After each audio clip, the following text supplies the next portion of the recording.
At the heart of it, Western science and Hawaiian traditional knowledge are extremely similar.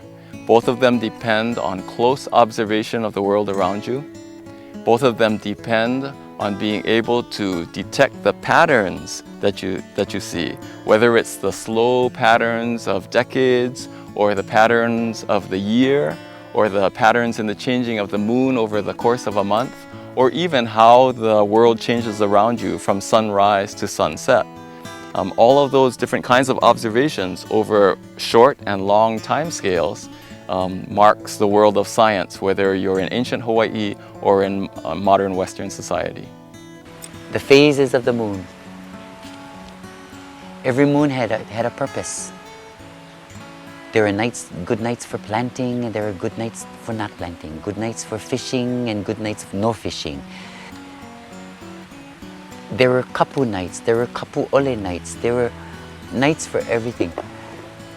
So everything had a purpose. On this island,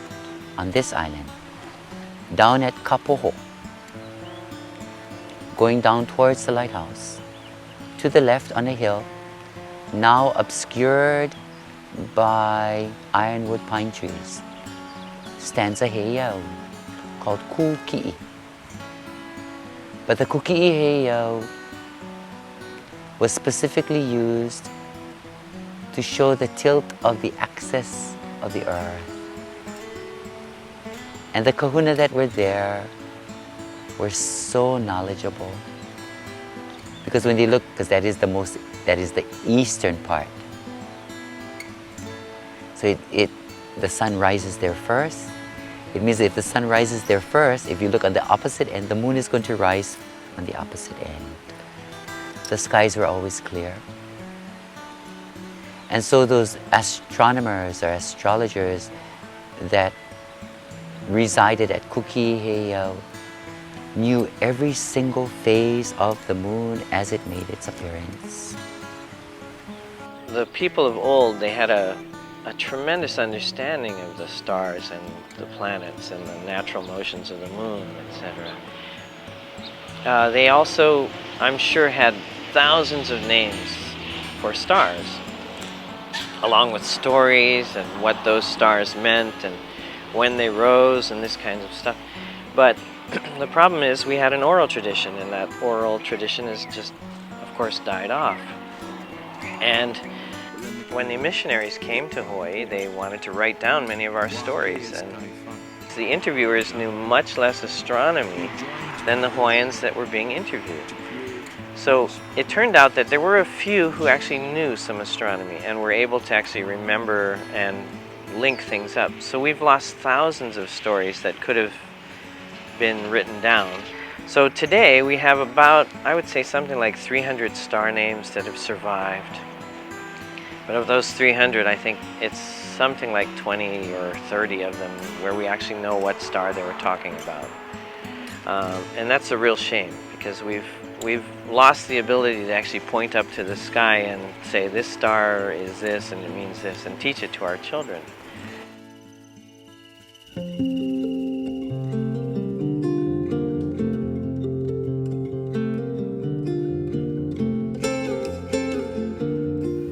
Another hallmark of science is being able to repeat your findings and being able to test your ideas about how the world works. The same is true in Hawaiian traditional knowledge. Any information that was told to you, you often had to go out and demonstrate it for yourself, so that there's a saying, he lohe pepeau, he ike makano. And that is it just something that you've heard, or is this something that you've confirmed by your own observations? This kind of testing means that knowledge would come to you, and you would see whether or not it was useful and whether or not it was true via your own experiences in nature or in your daily life. And anything that was true, you held on to and you passed that on to the next generation. And anything that was not true, that turned out to be useless, you would just forget about it, toss it aside, and it would no longer be passed on. And so the oral tradition, passing on information from generations behind you, means that you collect a vast wealth of knowledge as you move forward.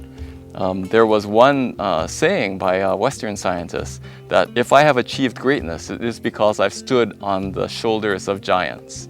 And that meant that he was dependent upon all of the great thought and the discoveries in science that were made by scientists before him. And the same is true in traditional Hawaiian knowledge systems. Because I know this place, I know like my 5 finger. All the roads, all the water from up the mountain coming down to the beach, I know where they come from. Okay? Over here, Kukui here, where when I was young, we used to swim down here. This is the pond. The pond is all blocked up now. Before it was really big and deep. We used to dive off the big rock over there. We dive and we used to swim a lot down here. Big, nice pond, a lot of fish inside. Right now we got hardly any oopu, hardly any napili. Only you got prawns, you get aholehole as saltwater fish, but they survive up close to, they only go so much up here and not further than that and back down. And we had catfish inside here, all in the low east here, like this here. The Hawaiians had a much more holistic view of systems. Like say, for instance, we take a stream that comes down the mountain, it comes to very different environments. It comes to Lo'i, it goes into a fish pond. That involves biology, it involves chemistry, it involves physical hydrology. So I think the Hawaiians who took care of those regions, they didn't just understand the hydrological part of it, how the water flowed. They understood that where the water flowed like this into a fish pond, what kind of fish to find there, what kind of limu to find there, how it affected water quality. So it was a lot more things interacting in their view of a system. I think it was more of a systems view, to use a Western word, whereas today, hydrologist will go in and he'll measure stream flow and measure this and measure that for water. A botanist from here will go, a phycologist will go and talk about limu and how that grows. A Hawaiian studies person, how a fish pond is built. It's a lot more compartmentalized. Western education tend to be more compartmentalized rather than holistic. So survival is the key thing. If not for your parents being survived, how are you folks be here today? This is what we're trying to teach. We're not going to tell you, hey, you got to go back and learn all this. No, the Hawaiian word of this is imua. You go forward, you don't go backwards, right? But learn about it and be thankful that how they've been survived. That's the key thing. One of the main reasons that Hawaiians survived in almost any environment with little tools was that they were keen observers of nature. They were able to use many things that they found. For example, in this area and down in the desert, we find little areas of kind of unusual rock.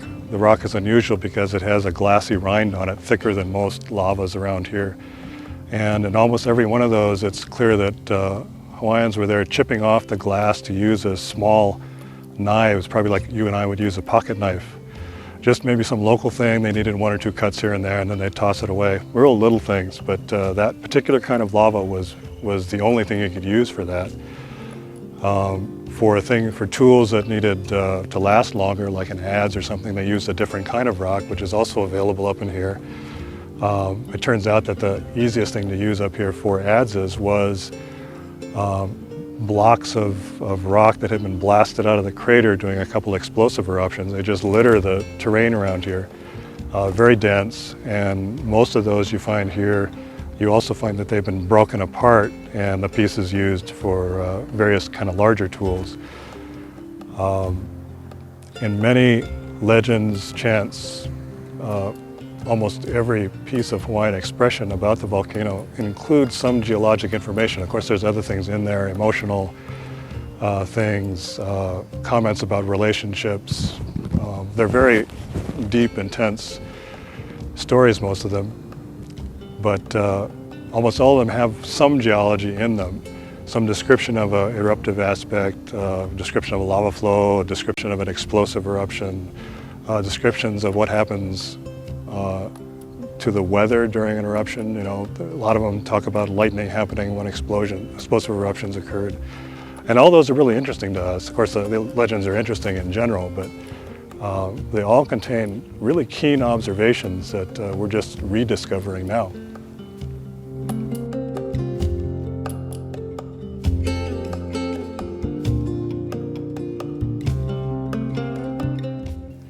One of the ways that people have thought that Hawaiian traditional knowledge and thinking might be different from Western science is in the level of intuition and the level of feeling that goes into Hawaiian knowledge systems. You often hear of Hawaiians talking about how their decisions come mai kana'au, from the gut. And that means that if something is proposed to them, if it feels right, emotionally, spiritually, then you can accept it. And even though something might be logical, if it doesn't feel right, a Hawaiian will say, no, I don't agree with that. It just doesn't feel correct in the guts. And so when you think about that, in Western science, the idea is that intuition is probably the least objective part of the scientific process, and yet intuition is a really important part. These flashes of insight, or just a hunch or a general feeling that you might be onto something, is sometimes the breakthrough that you need in science. And so one of the lessons is not to ignore your gut feelings or your intuitions, but not to rely on them totally. Related to that is the idea in the Hawaiian universe that everything around you, whether it's living things, clouds moving in the sky, the wind that blows across you, the heat of the sun, all of those things are conscious and part of a very spiritually alive universe. This means that human beings, also conscious and also alive, are part of a community of living things in the universe, including rocks and the wind and the rain and sunlight. And that means that a Hawaiian feels extremely connected to the land and sea. No matter where he or she may be, you're never alone in Hawaiian thought. There are similarities in ecology, in the knowledge that every living thing in a natural community such as we're standing in is connected with each other, and that the fate of the plants and the microbes in the soil, the birds of the sky and the insects that are crawling and flying about are all connected. This type of connectivity has only been, in the last century or so, recognized and realized as an important part of the process of the world. And so conservation biologists in particular are really interested in the living processes that connect all living things on the land, as well as connect the ecosystems of the land with those of the ocean. This kind of connectiveness comes naturally in Hawaiian thought, and the idea that the land and sea are connected goes way back to the chant of creation, the Kumulipo, in which things are created in pairs, and that a living thing on the land has a counterpart in the sea, and that on the land protects that in the ocean. So this kind of thought is a very fundamental one in Hawaiian thinking.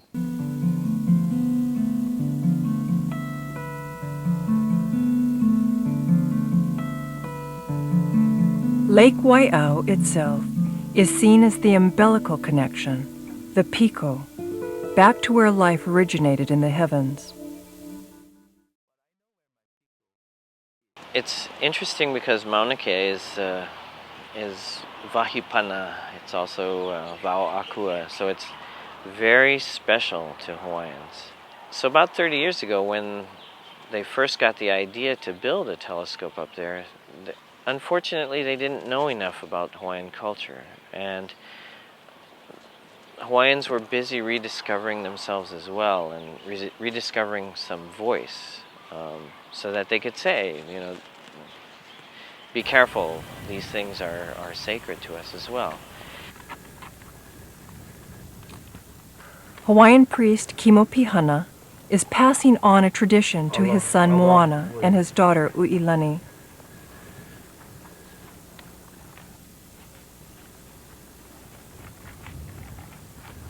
When he was given the responsibility to care for Mauna Kea, Kimo first sought guidance from his elders. And I said, well, I need to learn more about Mauna Kea before coming up here and working. And what would be our focus on taking care and how to approach, Mauna Owakea. So I got together with my elders and some of the chiefs of this island, and we met at Pu'uhuluhulu. And I said, well, since you asked about coming up here and bringing awareness to this science world up here, this culture up here, I think I'll go and take care of the summit first.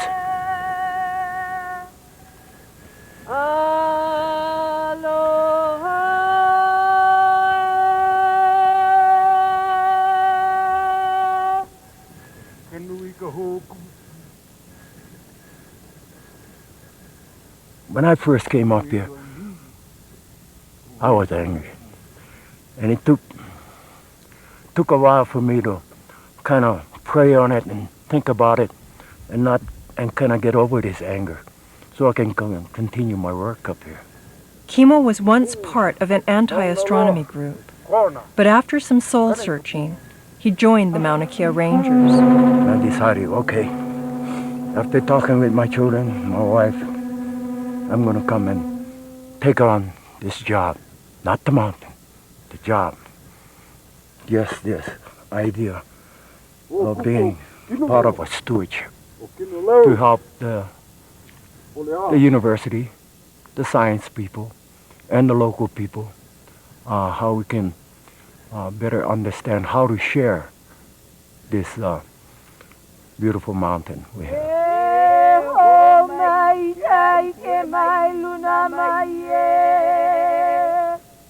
The Hawaiian people need to come up here and be recognized once again, to put my footprint one more time on this mountain that the priests and the Maka'ainana before me left, and those that abandoned the adze quarry and the stewardship to this mountain. Now Kanaka Maoli is back to reclaim not only the top of the mountain, but his identity and who he is. What is important is recognizing that in addition to a scientific understanding of a place to stand and look at the stars, or a place to drill into the earth and gain energy from geothermal forces, those same places are held sacred to people who have been there for over 1,000 years. And it doesn't take all that much attention or effort to recognize what the basis is for the importance of a place in the community of people in a particular place, and to work that natural respect that every human being might have for people and places, to do things with sensitivity. The main point in Hawaiian thought is that your intentions are communicated clearly, that permission is asked, and that proper respect is given to the place and its resources. Those three things are the fundamental basis for science working with communities in Hawaii.